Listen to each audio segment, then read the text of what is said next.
I think you should all have your plates. Thank you very much.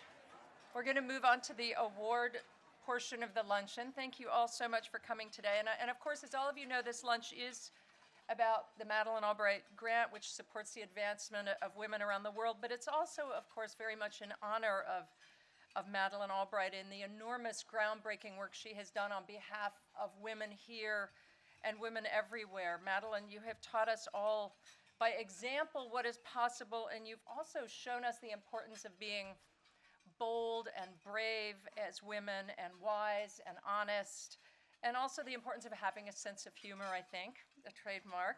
You know, she said in the panel earlier that one of the big regrets the secretary has is that she didn't run for office in her life. And I have no doubt, had you done that, that would have been another brilliant chapter. But I have to say, we are all grateful for the life you have lived, what you have accomplished, as I know your grant recipients are. So, Secretary Albright.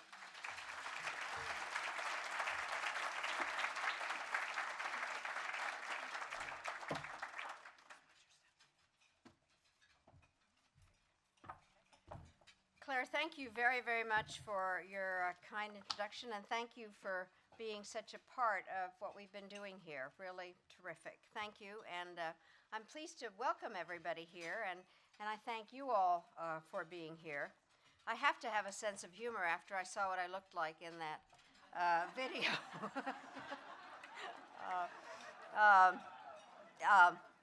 By the way, I was wearing my pin this morning. It's smashing the ceiling, and as it turns out, it fell down, and I broke it. So I am trying to develop some story around it. Here are the pieces, which means that our work is not done. So always, yeah. There's so many familiar faces here today, and it really feels like a family reunion, and there are a few special members of NDI family that I would like to thank. First, I'd like to really express my gratitude to the fearless leaders, NDI President Ken Wallach, who really is remarkable, as Sherry said, and how we all depend on his leadership and his knowledge. And Vice President Sherry Bryan herself, who has done the most amazing amount of work and has really pulled so many aspects of our work together. So I'm very, very grateful to them and to all the NDI staff that has worked so hard to pull this event together, and also for everything that they do abroad. So there really is a sense of mission. I also would like to recognize the relatives Andy Parhamovich, who was a very, very special member of the NDI family. We lost her, and we think about her all the time. Her parents, Vicky and Andre, and her sister Marcella, and her nieces Kayla and Abby are all here with us today. NDI established a fellowship in Andy's name in 2008, shortly after she was killed in Iraq by terrorists. And every year since, Andy's legacy has continued by providing an NDI partner or staff member the opportunity to work at our headquarters here in Washington, D.C. And they then use the knowledge that they acquire here to further women's political participation in their home countries. So please join me in congratulating the recipient of this year's fellowship, Margarita Alons.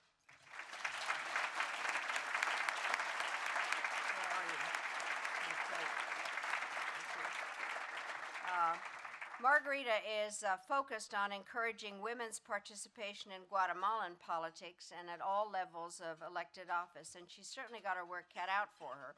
Women currently account for just 2% of mayors and 13% of parliament in Guatemala. So we wish you the best of luck, Margarita. With all that's happening in the world at the moment, there is so much that we could discuss. But given today's setting, I'd like to focus especially on this piece of breaking news. Women make up half the globe's population, but only 21.9% of its parliaments and legislative bodies worldwide. And I admit that statistic is not exactly new.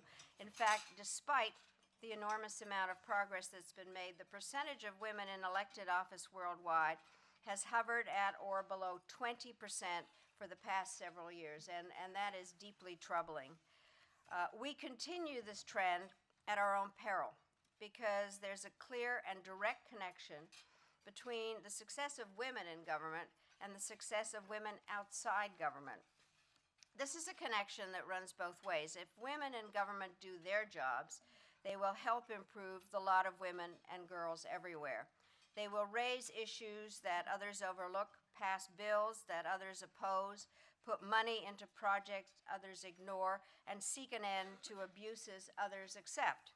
But I think each of us has a responsibility as we reach a certain level of success to help women and girls to climb the ladder, whether here at home or abroad, and whether through our professional duties or through our contributions that we make outside the workplace. And this might seem like a sacrifice of precious time or treasure, but nothing, I think, will make us feel more fulfilled, and nothing will do more good. I know many of you've got to agree, which is why you've chosen to be here today in support of the National Democratic Institute.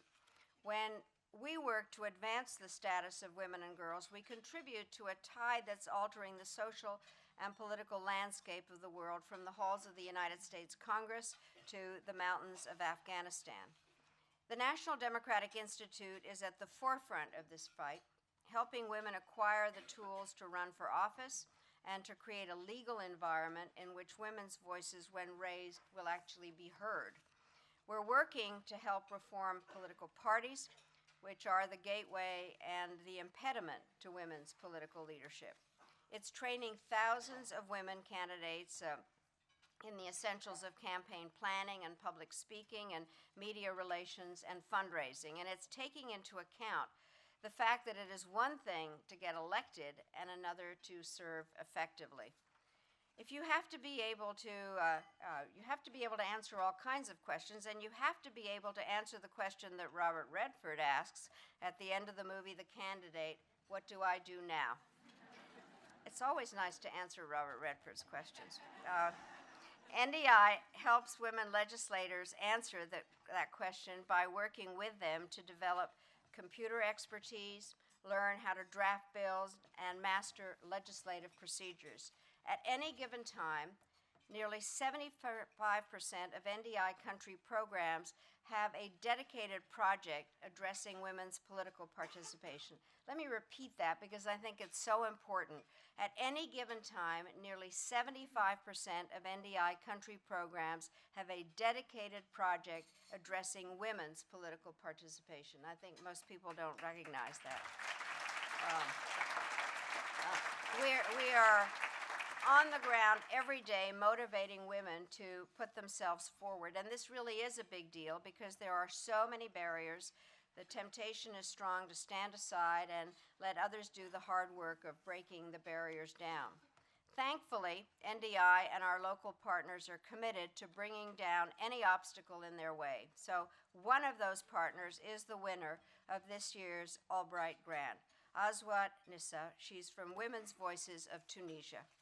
Aswat engages women and men across political and social divides to promote greater gender equality and help women develop leadership skills and advocate for public policies that will directly benefit women and their families.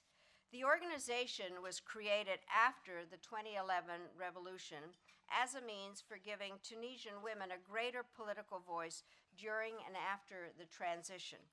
Women played a crucial role in the Tunisian revolution, and Aswat Nisaa made it its mission to see that continue organizing and getting out the vote campaign aimed specifically at rural women in the run-up to the country's first democratic elections in October 2011. Women won a record 58 seats in that election, and Aswat Nisaa worked with many of them on networking across party lines and strengthening their own positions in leadership so that they could advocate more effectively for women's issues. Aswat Nisaa is already preparing for Tunisia's municipal elections by teaching women campaign skills and helping them position themselves as candidates. Ikram Ben Said, founder and president of Aswat Nisaa is here to accept the award today. Ikran is no stranger to the National Democratic Institute. Before the revolution, she participated in NDI's Middle East and North Africa regional initiative to build young women's advocacy skills. Clearly, we're doing something right.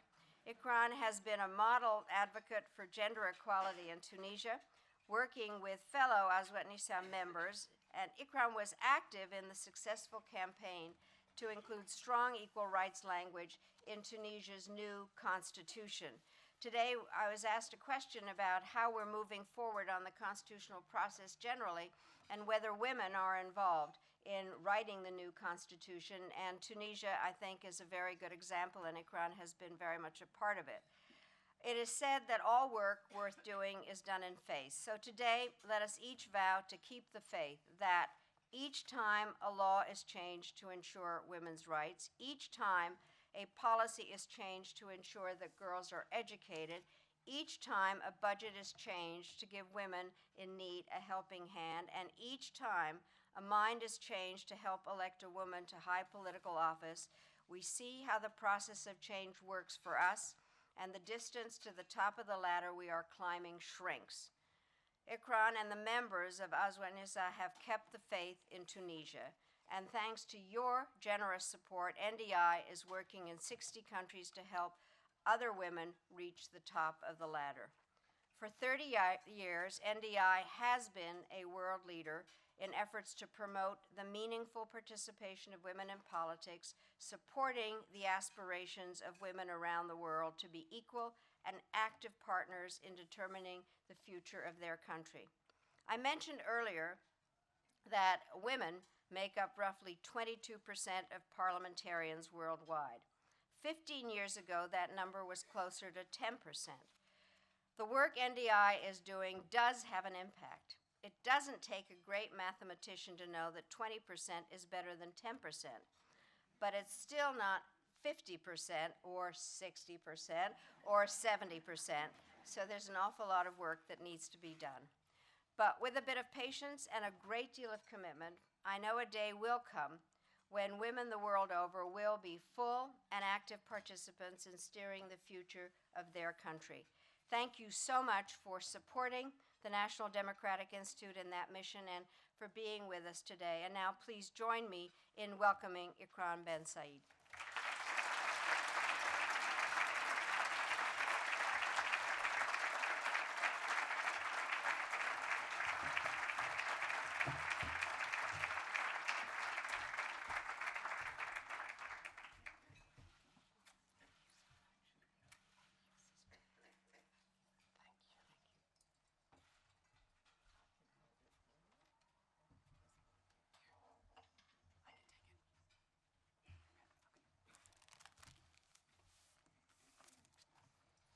Ladies and gentlemen, on behalf of Aswat Nisaa team, I would like to express my deepest gratitude to NDI and to Chairman Madeleine Albright for this prestigious award. In 2011, Tunisia, my country, experienced the first revolution in the Arab Spring. The past 3 years have been hectic, challenging, and exciting all at the same time. It has not been easy. Since street protests began in December 2010, through this very moment, my fellow Tunisians and I have been in a hurry. In a hurry to build a new democracy, in a hurry to preserve this to build this new democracy, and in a hurry to realize a long-standing dream, a Tunisia where women and men are equal, when people live with dignity and youth can realize their full potential.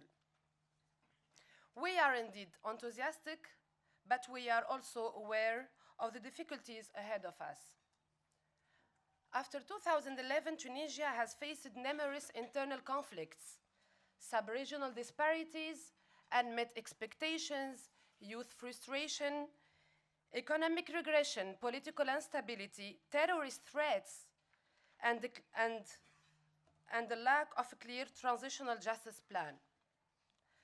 Our reality of the past 3 years have been reflected in a severe polarization within politics and society, between Islamist and secular groups.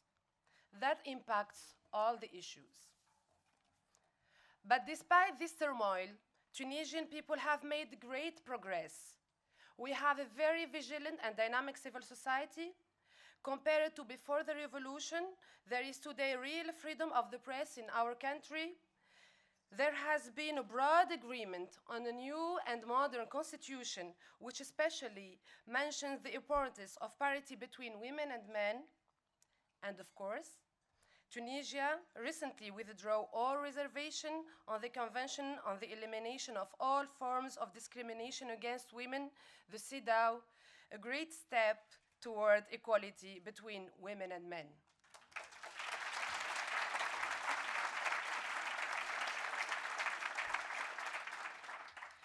Tunisia could not have achieved this success, which are unique in the Middle East and North Africa, without Tunisian women. But despite of all our contributions and commitment, Tunisian women still face unacceptable discrimination. Close to half of Tunisian women are victims of violence, which too often is trivialized by society and goes unprosecuted, leading women themselves not to report such abuse. Moreover, Tunisian women remain severely underrepresented in politics, in political parties, in the National Constituent Assembly, where only 49 women were elected out of a total 217 seats, and in the government, there is only one woman minister and 2 women deputy ministers.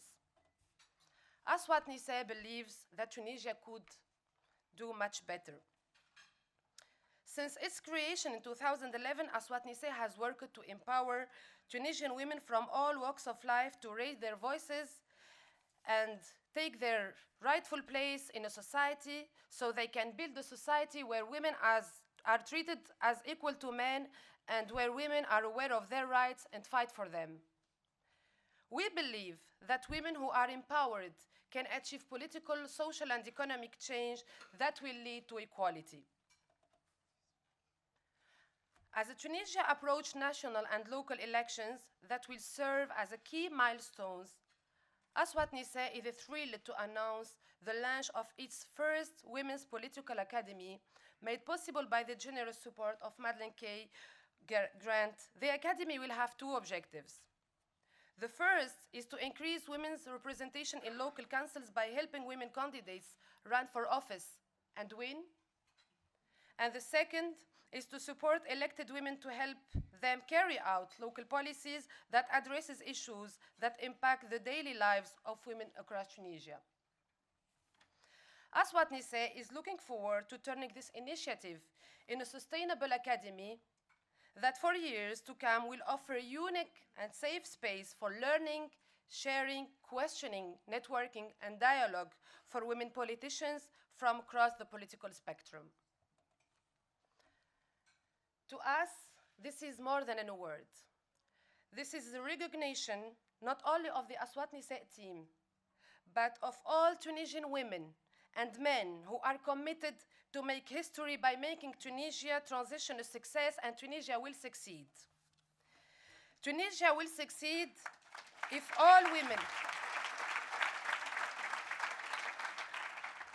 Tunisia will succeed if all women, Islamist and secular alike, work together and advocate together for real equality between men and women. Tunisia will succeed if men don't consider laws which enshrine gender parity as a threat and see women politicians as partners and not competitors. Tunisia will succeed if we Tunisians consider our diversity a strength and not a source of polarization. Tunisia will succeed if more women are involved in decision-making at all levels. And Tunisia will succeed if Tunisian women and men alike stand up for a free and fair elections later this year and next.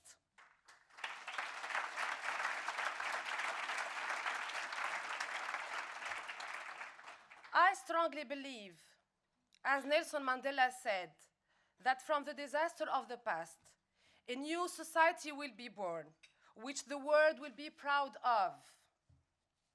Finally, I would like to sincerely thank the NDI team, especially my friends whom I met 5 years ago. For us, this relationship is more than a partnership. It's a journey, it's a path toward democracy, dignity, human rights, and for a better world. Thank you.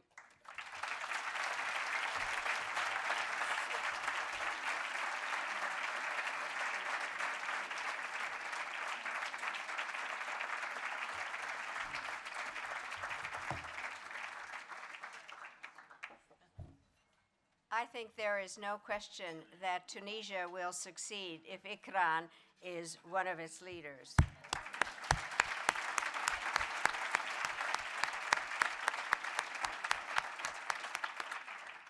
It has been interesting to follow the events in Tunisia because it has been a model in terms of what has happened after the awakening in the Arab world. And so you are an amazing example of it, and it is my honor to have my name and NDI associated with you.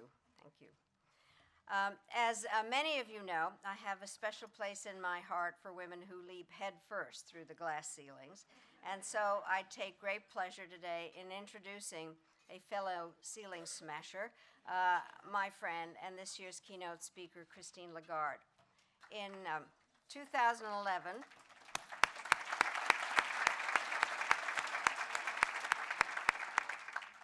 Christine became the first female managing director of the International Monetary Fund, and prior to that, she served in the French government as Minister of Foreign Trade, then as Minister of Agriculture.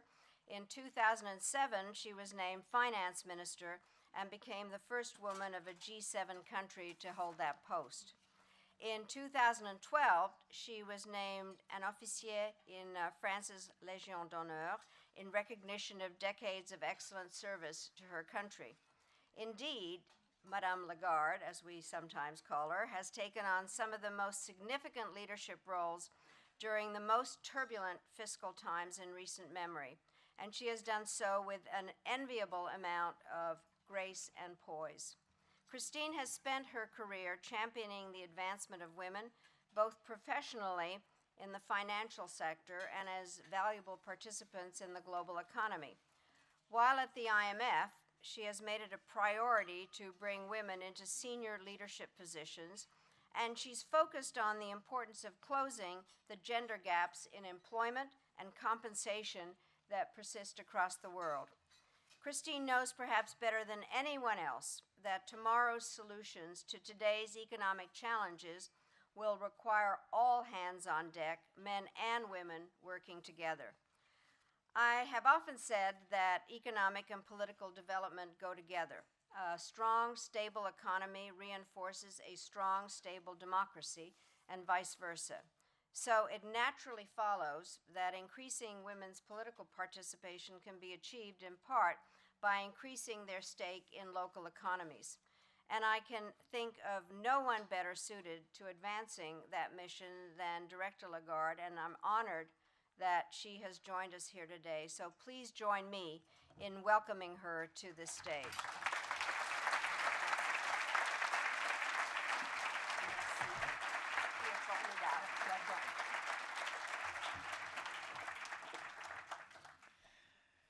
Merci, Madeleine. Do not worry, I'll speak English. And I'll take the opportunity to just remind you that the beautiful woman that we just heard, Madeleine is beautiful too, by the way. But the beautiful woman before you spoke superbly and eloquently in a language that was not hers. And we have to just keep that in mind, because I just can't imagine what you are like in your own language.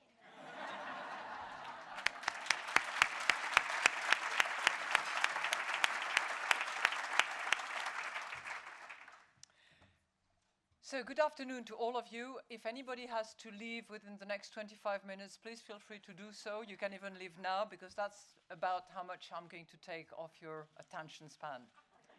Talking about what you're most concerned about, which is the role of women. But I'm going to use my IMF angle, if you will, to probably focus a bit more on economy than on politics. And I have huge admiration for what the NDI does, yes, Ken, and yes, everybody else on the board who has stood up earlier, for the task that you deliver and for the objective that you have to empower in the democratic process. And I would like to just take my hat off to those who are going to be in Ukraine in the next few days. I would also obviously like to recognize Madeleine Albright. Madeleine is a mentor to many of us. She's certainly a mentor for me. And having read quite a few of her books, I can tell that I'm constantly inspired by her leadership, by her resilience, by her smile, and by, as some of you mentioned earlier, the sense of humor that she brings into any difficult situation. Madeleine, thank you for what you're giving us and will continue to give us. Thank you.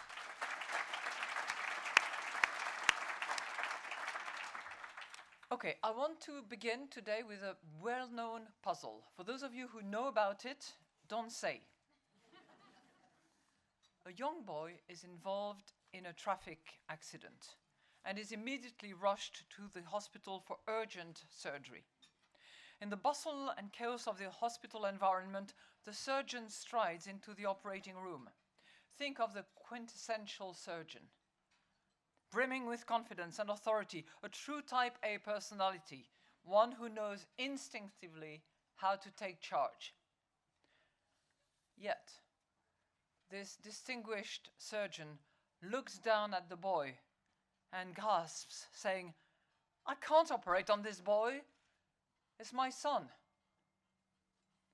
Now, indeed, the boy is the surgeon's son, yet the surgeon is not the boy's father. So who is that? I know everyone in the room can see the answer immediately. You are aware. It is simple. The surgeon is a she, and she is the mother of the son. Yet, outside this room, I know that plenty of educated and erudite people, even educated and erudite women, including myself for that matter, and I confess, do not see this at first blush. They puzzle over it in circles, and they wonder whether it could be the uncle, the grandfather, the stepfather, the surrogate father, some sort of alternative family structure that they have no clue about. But it's actually the mother. Unfortunately, when it comes to thinking about women in powerful position, we are too often blinded by the daggers of the mind, infected by the malignant mind bugs that mire us in the prejudices of the past. You know this. It's your daily fight all over the world, from Tunisia to Afghanistan to this country. And because we know that it hurts the economy, and certainly I know that, we put it on the radar of the IMF. A bit unusual, I have to say, not necessarily core mandate, as I was told by a few. I'll let you guess who they were. But the message is very simple. We need a 21st century mentality for women's economic participation. We need to flush away the flotsam of ingrained gender inequality. It's not just a moral imperative. It's not only a political empowerment. It's an economic imperative. And I'll try to demonstrate that to you. I'll try to demonstrate that on the basis of what I often proclaim, which is dare the difference. Doesn't have to be exactly the same. It involves an element of risk about it, but the difference actually can contribute a lot more than imitation. And I'm going to address that from 3 L's perspective, not L like in wings in French, although it could take us further. The L of learning, the L of labor, and the L of leadership. So let me begin with learning. By this I mean the overriding importance of women's education, foundation upon which everything else must be built. In my view, education is both an elevator and a springboard. It allows people to raise themselves up and to break down the divides that keep them apart. At its best, education is a breaker of shackles, the shackles of exclusion and insularity. And education, it's not a new thing, has always been the wide avenue of opportunity. And it was the US trailblazing education policy that helped drive its economic leadership across the 20th century. And gender equality was a crucial component of that strategy. And so was, for that matter, respect and tolerance, even when the views to be heard are slightly different. Now, as we face up to the great challenges of the 21st century, we must continue to bet on education, especially for women. Let me just give you a few numbers that some of you are probably very familiar with. Women account for about 41% of science and engineering doctorates here in the United States, yet they form less than 25% of the workforce in science, technology, engineering, and mathematics. As you said, Madeleine, it doesn't take a rocket scientist to see the difference between 41% and 25%, and we therefore can do better. That's for the US. And you can take each advanced economy and have a look at the proportions and the gaps, and you will find them. But where it matters even more, where investment in education is mission critical, is in the developing world, where girls and women can make a huge difference, as was clearly indicated by Ikram. Gains for girls can be substantial. One study suggests that an extra year of primary school boosts earning potential for 10 to 20%, and an extra year of secondary school, an extra 25%. Ultimately, when women do well, society can do better. A study of 60 developing countries estimated that the economic loss from not educating girls at the same level as boys amounted to a loss of $90 billion. Now, it might, for those of you who play around with numbers, 90 billion might not be that big, but for the developing world, it is huge, and that's a big loss. Now, in addition to that, women are also likely to be the wise consumers.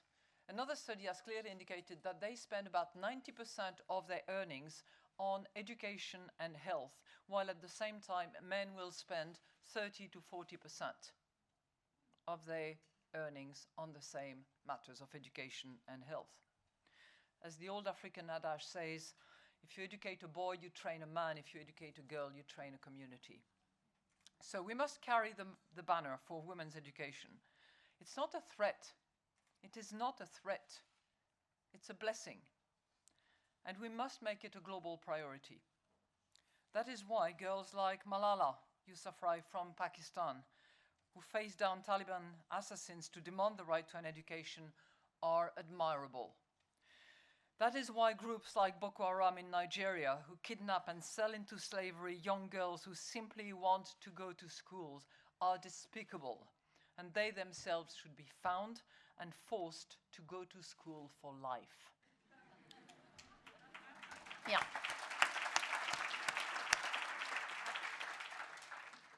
So I think we can all actually join the voices of those who say, bring back our girls, and respect our girls. Let them be educated.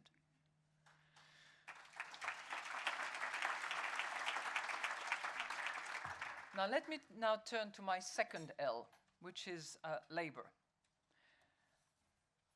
Letting women achieve their potential in the world of work. As Madeleine said, they represent half the population. Yet they represent less than half of measured economic activity. Now, in your mind, you think, okay, 50%, 25%, not right. Something that I said as well, which matters, which is measured economic activity. Because there's a lot of unmeasured economic activity, and guess what? Who does that? Women in the main. I'll come back to that in a second. Today, there are about 865 million women around the world who have the potential to contribute more fully. That's what I would call the almost blocked billion, a blocked billion. Everywhere around the world, men participate more than women. These gender gaps range from 12% in the OECD countries to 50% in the Middle East and North Africa. Now, when they participate, which is a lot less than men, as we just saw, they tend to get stuck in low-paying, low-status jobs. And globally, women earn only about 3/4 as much as men, and that is true with the same level of education, with the same position, and not exactly what we would call equal pay for equal work. Women are also overrepresented. Ah, you say, women are overrepresented. Great. Wait. In the informal sector of the economy, unprotected, unskilled work with unstable earnings and generally zero pension scheme to go with it. Too often they carry the burden of work that is unpaid, unseen, unreported, underappreciated, and certainly hardly ever measured. Globally, they spend twice as much time on household chores as men and 4 times as much time on childcare. Now, with this stark reality, it is hardly surprising that it is generally girls and women who are the main victims of extreme poverty. They make up 70% of the billion people trying to live on less than $1 a day. And they are the first, invariably, to be submerged in any economic or financial crisis. We can do better than that. Too many women are unaccounted for, underutilized, and generally overexploited. So, not just a moral imperative, not just a political tool, but an economic imperative. Because when they contribute more, economies do better. We have done research on that at the IMF, and we know that eliminating gender gaps in economic participation can lead to big jumps in income per capita. Now, as I said, it's not a perfect measurement because we measure income per capita on the basis of GDP. And GDP is not the ideal or single measurements because it doesn't account for a lot of externalities, as it's nicely called, meaning work done at home, among other things. Now, these gains are visible everywhere, but there are places around the planet where it's even more visible than that, like the Middle East and North Africa, about 27%. There would be a 27% increase of income per capita if women were given the same access as men to the workplace. And South Asia, 23%. And really, for those that are supportive of the aggregate demand improvement, women are the ideal agents for that because they are the consumers. 70% of consumption is actually decided by women. I know it comes across as a bit of a surprise, especially when you look at car purchases, computer purchases. Well, talk to any big car manufacturers, they will tell you what matters most, the targets. No matter what range of car it is, it's decided predominantly by women. Gentlemen who are great to be here with us tonight, sorry to disappoint you, but women around you are much more decisive when it comes to selecting a car. So how can we get women to participate more in the labor market, to be economic agents? Well, certainly some of the tools that were mentioned earlier are absolutely right, like modifying the laws on property, on ownership, on inheritance. Why is that? As a matter of equality, as a matter of morality? No. Because how can you access credit if you don't have collaterals? And the women who do not have a right to own property, land, or to inherit from their parents simply do not have access to collateral unless it is provided for by a man, the husband. Economic policy can also be a forceful agent of change. In the developing countries, the uplifting of women begins invariably with healthcare, access to education, and training. And it means, together with the benefit of collaterals, access to credit so that they can find themselves a space where they are independent and can exercise their industry.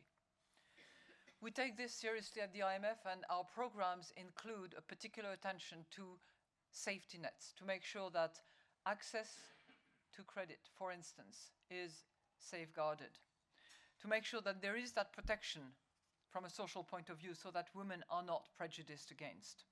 We actually have evidence, because that was conducted by third parties that those countries that have gone under programs with the IMF have actually spent more money on education and health over the course of not just their program, but also thereafter. We're also doing work on the economics of inequality and exclusion, and it is usually women who are left out. I've just come back from a conference in Amman in Jordan on the Arab transition countries and what is the future. The big takeaway is an inclusive economy with a shared vision and leadership. Again, I would like to commend the great work that Aswat Nisaa does. You're not only empowering women, but you're also providing that springboard from which new societies will arise that will not be based on exclusion, but on inclusion. But richer countries also have to do the level playing field.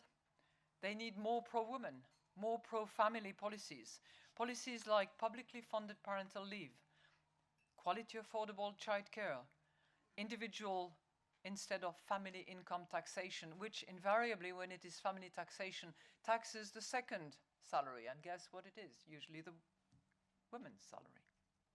Tax credits or benefits for low-wage workers, and so on and so forth. We have done that extensively, and we have pushed that envelope in both Japan and Korea. And I'm pleased to report that both Prime Minister Abe and President Park have taken those objectives on board and are actually designing their budget policies and designing some of their policies in order to empower women and to give them access to the labor market. There was a bit of catch-up to be done. And we know that these policies can work because we've seen it. In Brazil, for instance, the family-oriented policies, and by that I mean family in the sense that it includes everybody, it does not exclude, and it does not restrict the woman's place to the house. But those family policies have actually helped move the needle from 45% to 60% of women participation in the workplace, just in 2 decades. 45%, 60%. If you look at Sweden, that's another example of a country that has done a lot and which has one of the highest female participation rate in the world. In large part because of what? Because of childcare and early education, because of flexible work, because of parental leave policies. That is also the case, by the way, in the Netherlands, that has pushed almost the same sorts of tools in order to allow women a space in the workplace. But it's not just about policies. I've listed a few of those: structural changes, legal changes, specific tax policies, fiscal policies, programs that are designed to support. It's also about the culture. It's about what we have in our brain. It's about this sort of very sometimes rampant and inconspicuous macho mentality that prevails in the workplace.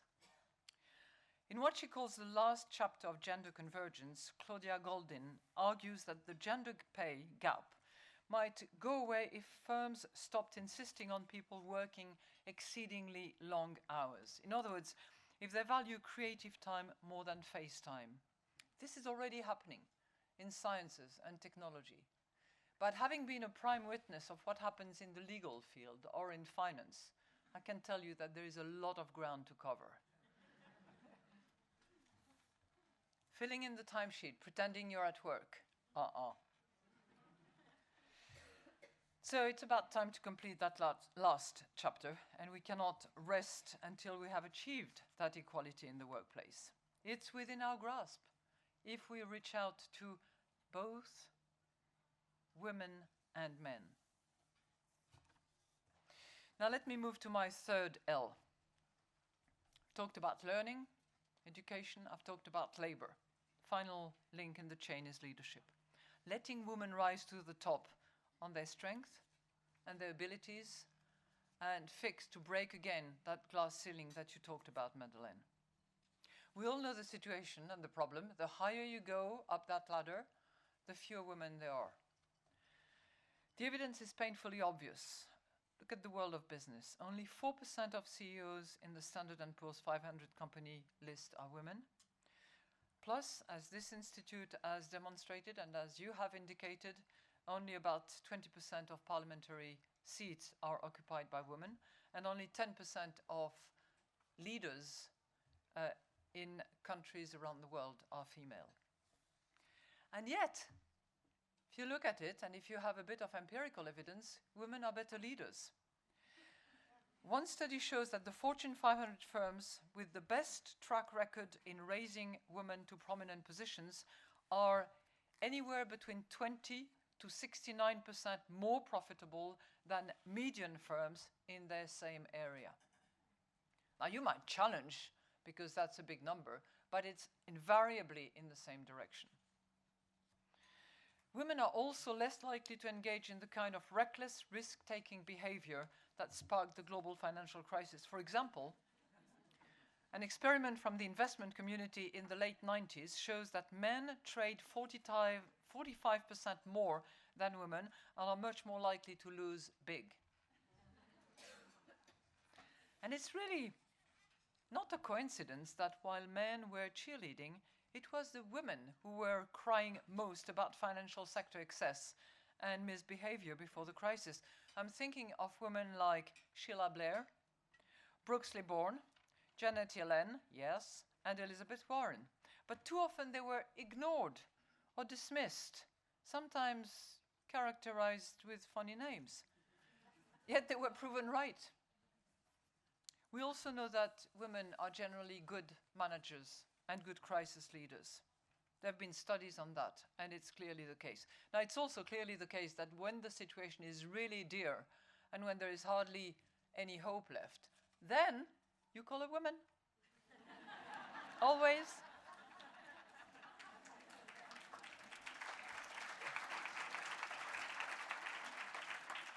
And guess what? For those of you who've read the Financial Times a couple of days ago, maybe 3 or 4 days ago, it's also the case that they're more likely to be fired from these positions, allegedly because of the risk taken in hiring them. Wow. But it is a case. It will not surprise you, yet because generally women lead on the basis of building consensus, inclusion, compassion, focus on long-term sustainability, are not prepared to short the long-term gains simply to look good, to have a better track. But they don't lead. Bizarre. As one of my personal heroes says, she's on the back of that brochure that is on your table, Dame Aung San Suu Kyi. That's how she put it. The empowerment of women cannot fail to result in a more caring, tolerant, just, and peaceful life for all. Now, I know our psyche, and I know Aung San Suu Kyi too, and I know how she operates. When you think about what I just said, you think, that's on the soft side, we need to be tough. Well, maybe not. And maybe daring the difference is about being yourself. And that is certainly the way she operates, although she's a very, very, very tough lady. Yet, her objective, her purpose, is embedded in what we would characterize over here as soft. Now, once again, changing attitudes. We need to put an end to the idea that toughness flows from testosterones, and that toughness is top. Not necessarily. Often it boils down to confidence. Thank you, Claire. Where is Claire? Thank you, Claire, for spotting this issue, the confidence code. It is true that while sometimes there are underqualified and underprepared men, and yet they leap forward, confident, very much. At the same time, you have overqualified and overprepared women hiding in the shadows, doubting their abilities, holding themselves to an impossible standard of perfection. I was one of the first culprits, so I'm happy to denounce it. This needs to change. As I said, by crushing these nasty mind bugs that dull our sentiments and sensibilities, by changing the mindset and resetting the narratives by daring the difference and feeling confident about it. I've personally come to the view that targets and quotas to that effect are fine. I used to disagree with myself today, but it's just too high a mountain. We need the help, we need hand, we need to get to that stage where we will not need the targets and the quotas, but there's too much of a gap. I also believe very strongly in the role of mentors, in the role of role models. So Madeleine, Claire, Irkam, Jane, all of you, you have to keep at it. You are inspiration, you are role models for younger ones. It's tiring, it's heavy, but it is critical, and you have to keep at it. Because ultimately, we would all love to see a world where women let their confidence roar from the rooftops, their cups run over with self-assurance, their voices resound across the pinnacle of power. Why not? So let me conclude today with some words from Sylvia Plath, graduate from Smith College, by the way.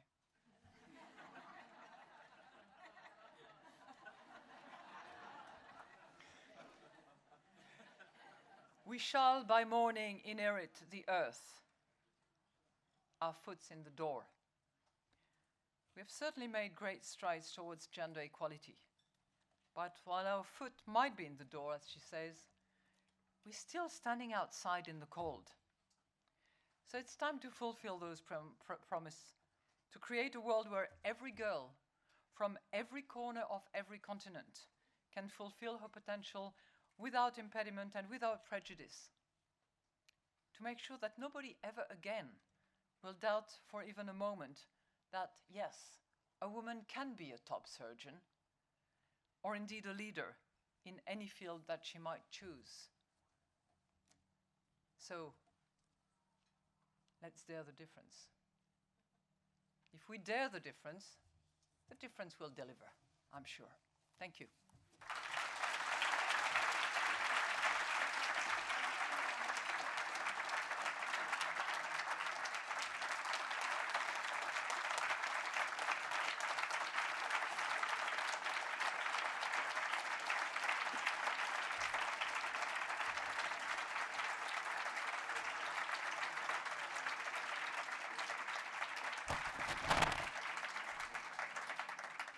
Thank you. Thank you very much. And thank you all for coming in support of NDI and the Madeleine Albright program. We've heard so much inspiration today from so many inspiring women. Christine Lagarde, Madeleine Albright, Ikram, Sherry, thank you so much. And let's just adopt Madame Lagarde's phrase and dare the difference as we go forth from this lunch. Thank you for coming.